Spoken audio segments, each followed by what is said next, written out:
Welcome to Playful Beginnings, a podcast about the magic of play therapy for therapists, students, and anyone interested. In our podcast, we'll explore the deeper understanding of play therapy and the skills we use when working with children. We hope to help you understand the why behind what we do and how it helps kids heal and grow. I'm Dr. Kristie Opiola, a working play therapist and university professor in North Carolina. I'm Dr. Maggie Parker, a play therapist and professor in DC.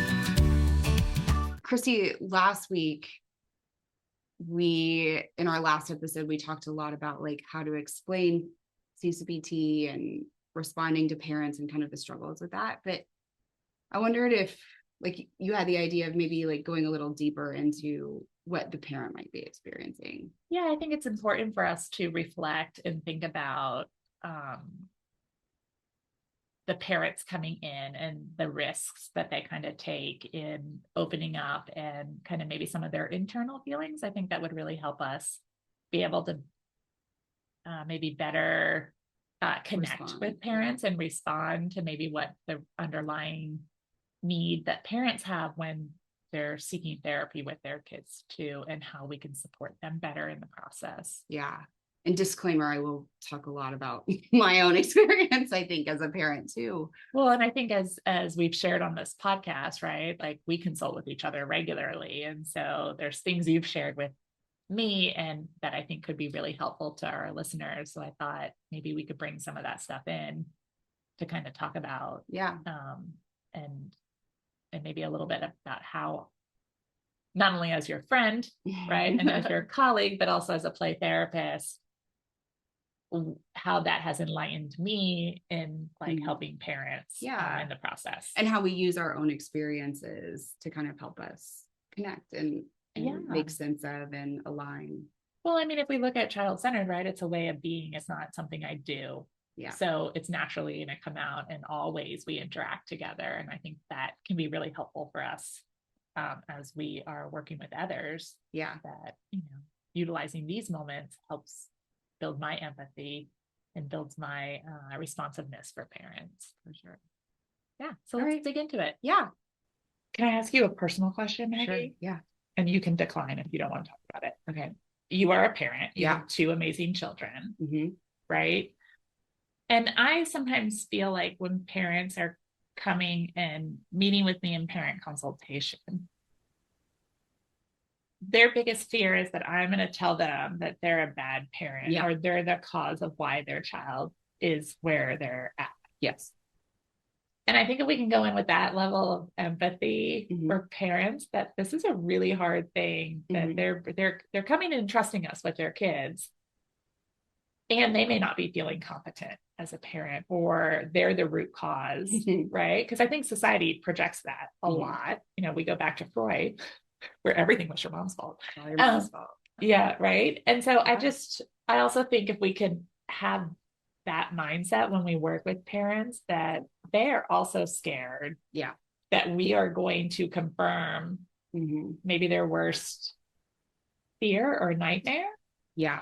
And even as you're saying these things, I'm tearing because it is like that. And even when I talk with you about my own children and my own struggles, it does, it feels like, and I know you to be the most empathic kind, and I'm scared I'm doing it all wrong all the time.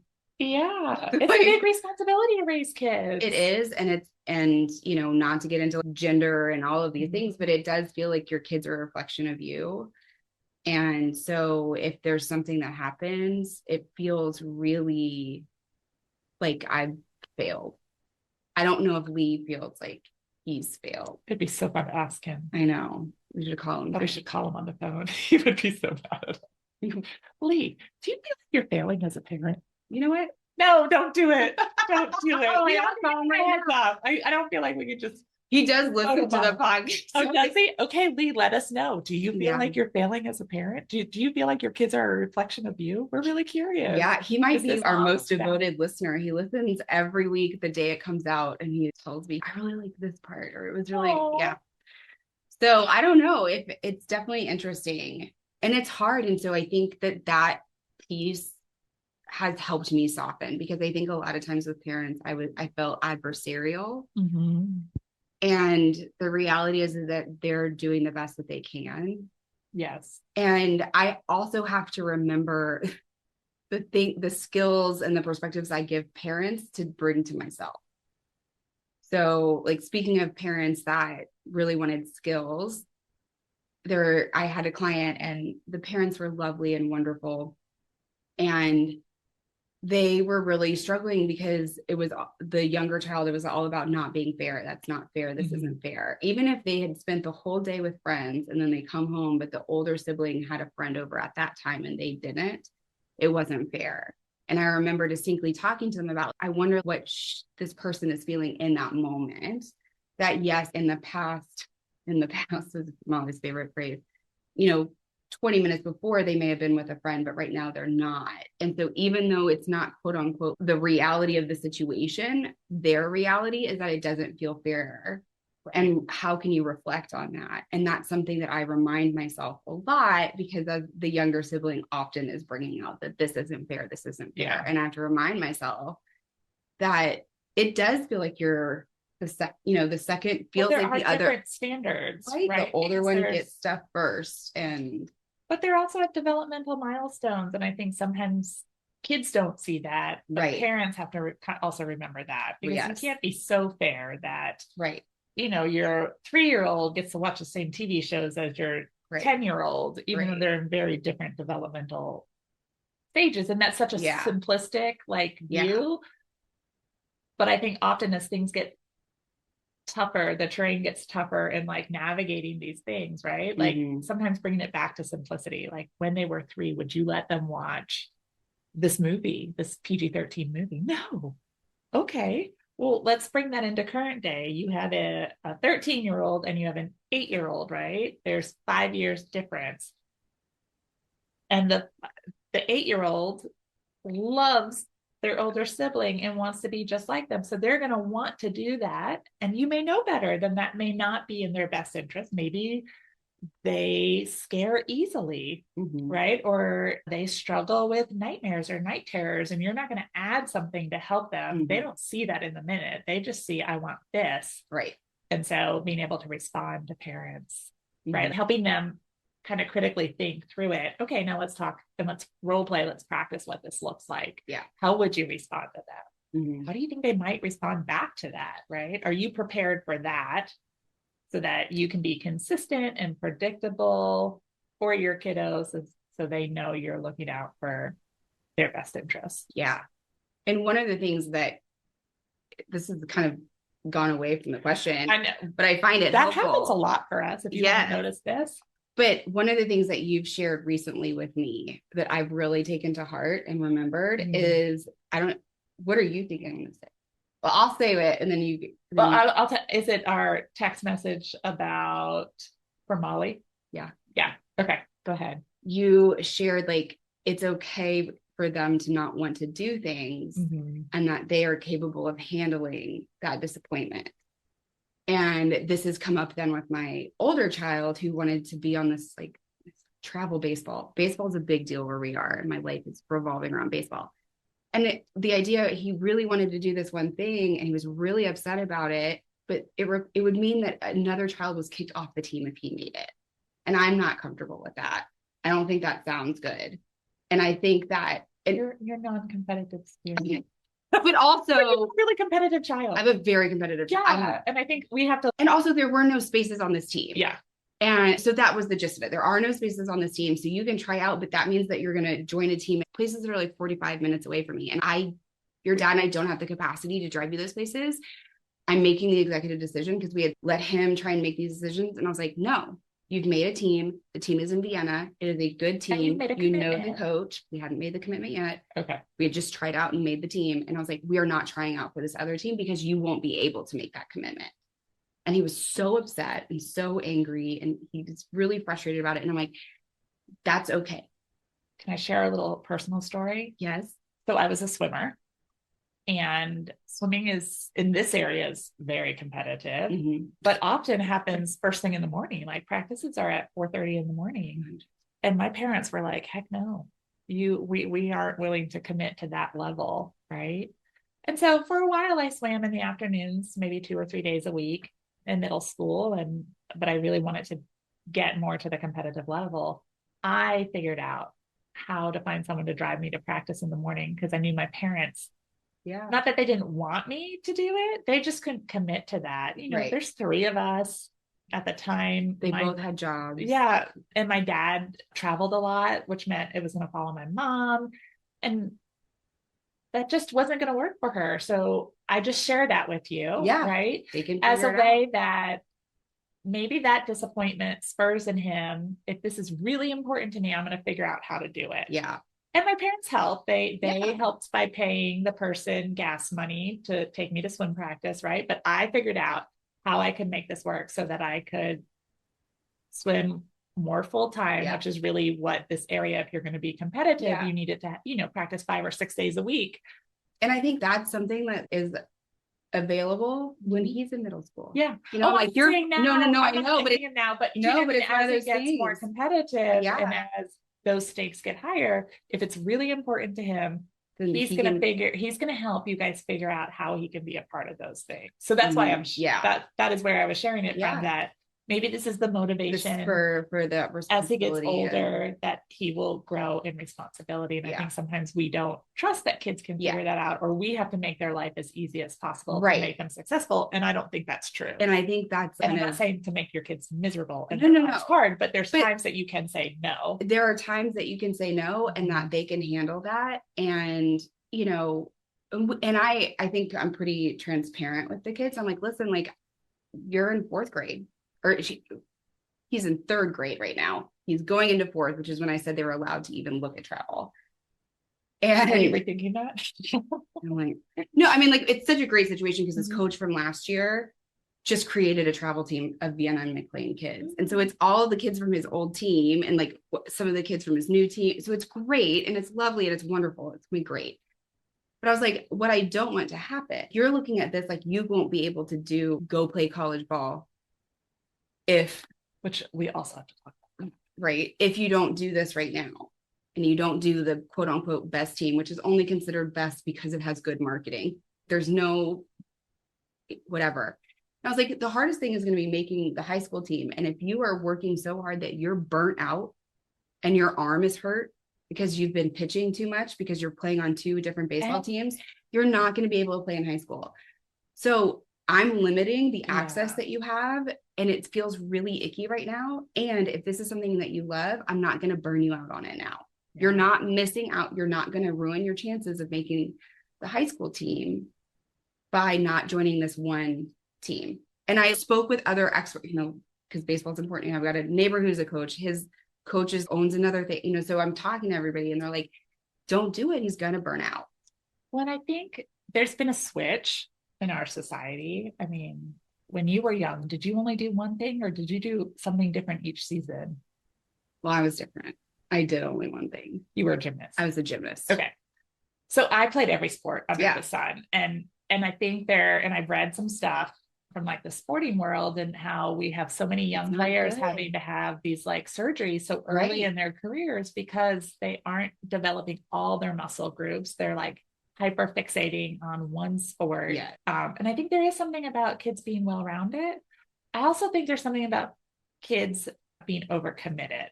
And having too many, and even just single sports, they may only be in one sport, but it practices every night of the week in 4th grade. And I'm sitting there going, oh gosh, when you play? When you just go play? When you have unstructured fun, because kids need both.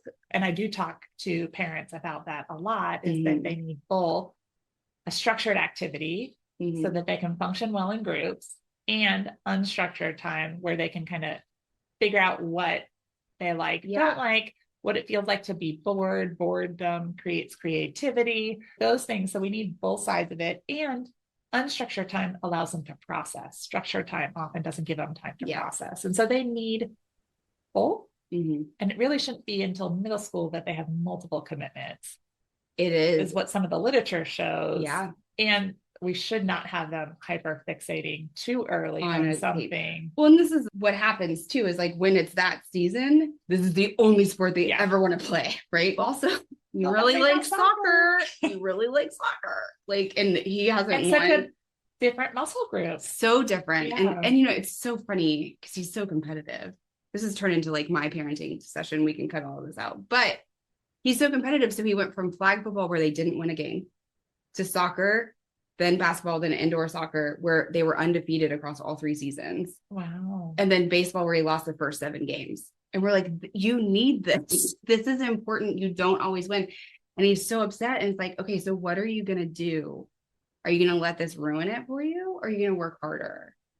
That and you also have a choice. Yeah. Talk to your teammates. I was like, you can be a leader or you can be the person that continues to bring people down. And that is your choice. Are you going to focus on the positive and how you can bring positivity out? Or are you going to focus only on the negative?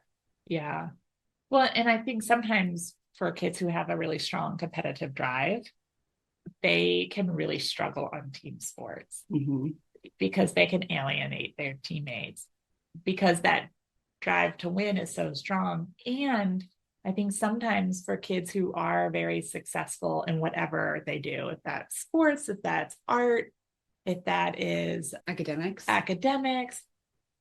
we praise the things our kids do well. And sometimes when we overpraise those areas, they don't know what it feels like to fail. And so that drive to not fail because they feel really incomplete or they feel like it really impacts their self-esteem. Right. So I think having opportunities where they're on teams that are really successful and not successful, right? But it gives them more grit and tenacity when things aren't always going well. And how do you navigate being disappointed? How do you navigate feeling frustrated? How do you navigate these emotional components that are a part of daily life? I think are important things for kids to learn to navigate in childhood with small stakes, right? So as stakes get bigger, they have the tools to be able to do that. And I think like the level of competition that's occurring in childhood, right? Like in perfectionism, not just in academic. I don't think it's just in Northern Virginia, which is incredibly competitive. This is all over. And so really focusing, and I talk to parents about this a lot, and this is a tenet of child-centered, is focusing on the effort. Yes. You ran so hard to try and get that ball. You swung so hard, not you got the hit or you struck out or like you were so focused. You worked really how to motivate your teammates. All of those things are so much more important than you got the out or you got the goal or you scored more points. Right. And we really like, way to go. You passed the ball, right? Like that you were looking out where your teammates were. That was really hard. Granted, you kicked it and the other team got it. That's fine. It's okay because you are working as a team. Be frustrated that happened, right? So I think emotions come in lots of different areas that we can acknowledge, right? Like you were really frustrated that didn't go where you were expecting.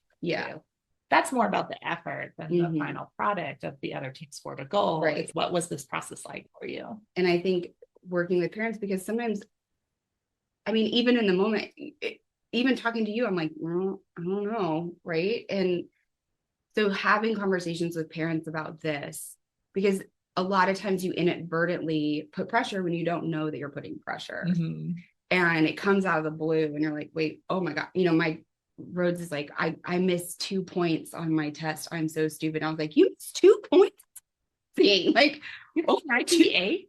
2 questions. I was like, I don't think I've ever done anything like that before. Like, and really, because then it clues you in like, okay, there's something that's happening that he's receiving from me without me knowing.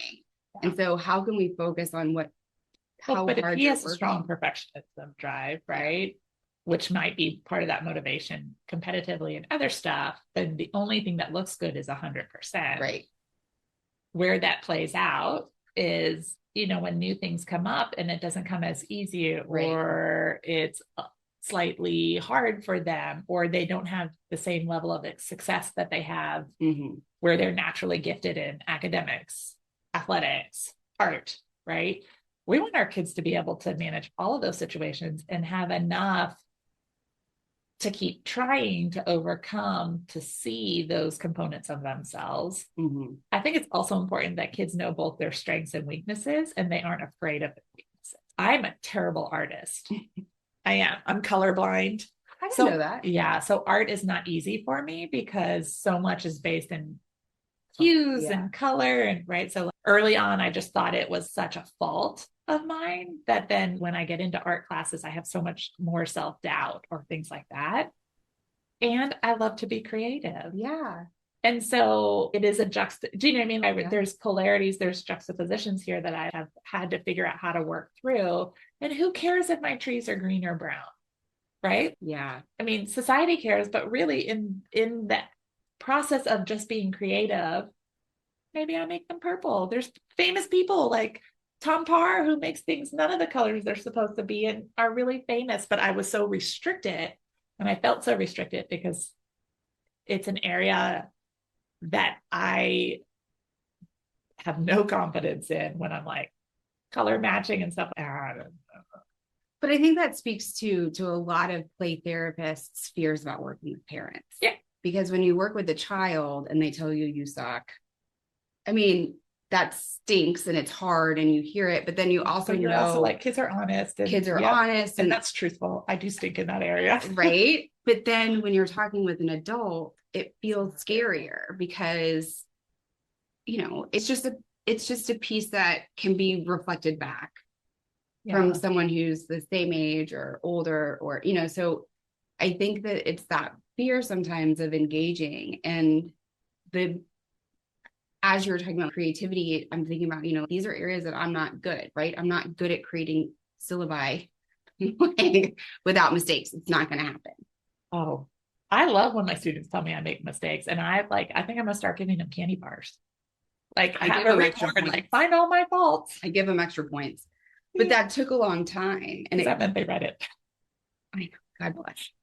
And thank you so much for sharing. This was wonderful. As always, it's so nice. And I learned so much every time I talk to you. We can totally geek out about talking about play therapy and child-centered play therapy, but I always feel so honored that we get to take this time together and really, spend time each week processing, discussing, helping us both develop as therapists and in our own craft. So thank you. It's an honor. Yeah. It's been lovely. And so if there are pieces that you guys want to hear or that you're curious about, or if you're like, stop talking about grading, we don't care. Tell us. Let us know. We probably will still talk about it though. Yeah. We're pretty authentic. But yeah, so, we're on Facebook, Instagram, Pinterest, YouTube, playtherapyspace.com.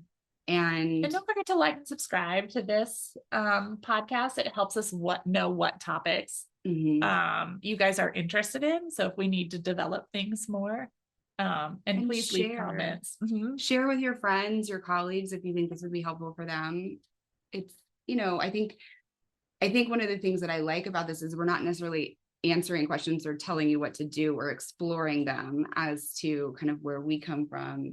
And you probably have aspects that align and that we could explore and engage and learn from you as well. So if there are questions or if you want to come on and talk about something, or if there are people you want to hear from, let us know. And we'll try and reach out. Email us at info@playtherapyspace.com. You can also fill out on our website, playtherapyspace.com.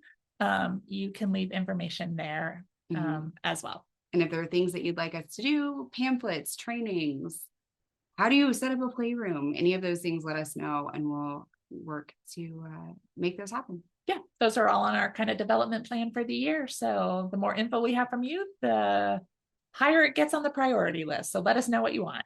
Yeah. Thanks. Bye, y'all. Have a great day. Bye.